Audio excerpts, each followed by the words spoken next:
गोनिका बहुत ही जबरदस्त, बहुत कह सकते हैं बहुत ही दिलचस्प उनकी राजनीतिक यात्रा रही है, क्योंकि जिस तरह से एक युवा नेता के तौर पर एक यहाँ से बेंगलोर रूरल में सातनूर कनकपुरा में वो एक फिल्मी टेंट चलाते थे, वहाँ से उन्होंने NSUI में वो भर्ती हुए। उसके बाद एक ज्योतिषी के पास गए, वो खुद बताते हैं कि उनको उसकी कुंडली में ये लिखा हुआ था कि वो कभी न कभी राज्य के मुख्यमंत्री बनेंगे। और वहाँ से राजीव गांधी से उनकी जब मुलाकात हुई पहली बार, जब उनकी रैली के लिए उन्होंने यहाँ पर बेंगलुरु में 10 से 15 हजार लोगों को इकट्ठा किया, वहाँ से वो राजीव गांधी की नज़रों में आए। और उसके बाद जो है यहाँ पर जब वीरेंद्र पाटिल, बड़े लिंगायत नेता को राजीव गांधी ने मुख्यमंत्री पद से हटाया, उस वक्त भी DK शिव कुमार की सलाह ली गई जब वो सिर्फ एक MLA थे।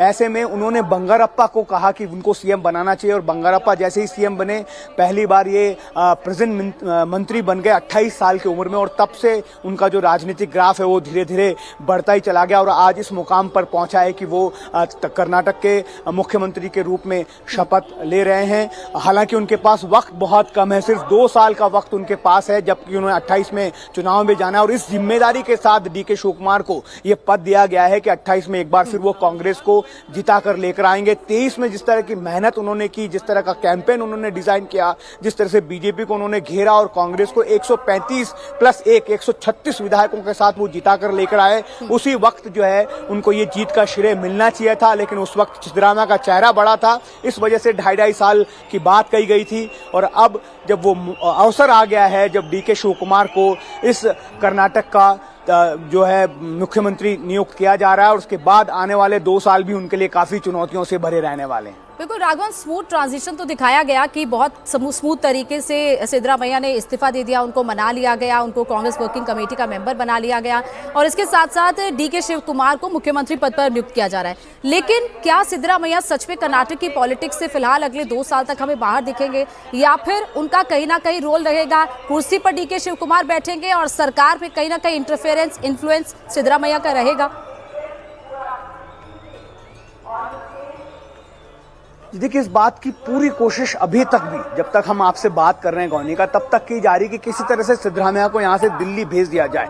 राज्यसभा उन्हें ऑफर किया गया था, पोलाइटली उन्होंने उसको इनकार कर दिया। कल देर रात एक डेवलपमेंट हुआ जब उन्हें कांग्रेस वर्किंग कमेटी का स्थायी सदस्य बना दिया गया, मतलब एक राजनीतिक राष्ट्रीय स्तर पर उन्हें जिम्मेदारी दी गई है। 8 तारीख नॉमिनेशन की जो है आखिरी डेट है राज्यसभा के लिए। हमें बताया गया है कि तब तक हाईकमान कोशिश करेगा कि सिद्धरामैया को किसी तरह मना लिया जाए, क्योंकि ये पता है कि अगर वो बेंगलुरु में रहकर राजनीति करेंगे, उन्होंने ये कहा है कि वो बेंगलुरु में रहेंगे, सक्रिय राजनीति करेंगे, अगर ऐसा होता है तो जाहिर तौर पर एक पावर सेंटर जो है वो जरूर क्रिएट हो जाएगा। इस वजह से ये हाईकमान नहीं चाहती है, वो चाहती है कि DK शिव कुमार को 2 साल पूरा फुल फ्री हैंड दिया जाए, ताकि वो 28 के चुनाव के लिए पार्टी को तैयार कर सकें। लेकिन देखना होगा कि जब अगर सिद्धरामैया यहां से नहीं जाते हैं, बेंगलुरु नहीं छोड़ते हैं, तो फिर किस तरह से DK शिव कुमार अपनी रणनीति को अंजाम देंगे, ये देखना होगा। हालांकि जिस तरह से हम लगातार कह रहे हैं, जो मंत्रिमंडल का अभी शपथ चल रहा है पहले चरण का गोनिका, उसमें ऐसा लग रहा है कि ज्यादातर लोग जो हैं वो सिद्धरामैया के खेमे के ही हैं जिन्हें मंत्री बनाया गया। तो एक तरफ कह सकते हैं कि पहली जो पारी है DK शिव कुमार की, उसमें सिद्धरामैया की ज्यादा चली है। अच्छा राघवन, क्या अब ये माने कि सबके लिए विन विन सिचुएशन है? सिद्धरामैया को CWC का मेंबर बना दिया गया, DK शिव कुमार CM बन रहे हैं, मल्लिकार्जुन खड़गे के बेटे प्रियांक खड़गे को उनको मंत्री बनाया जा रहा है, सिद्धरामैया के बेटे मंत्री बन रहे हैं, तो सबके लिए ऑल आर हैप्पी, क्या ये कह सकते हैं हम?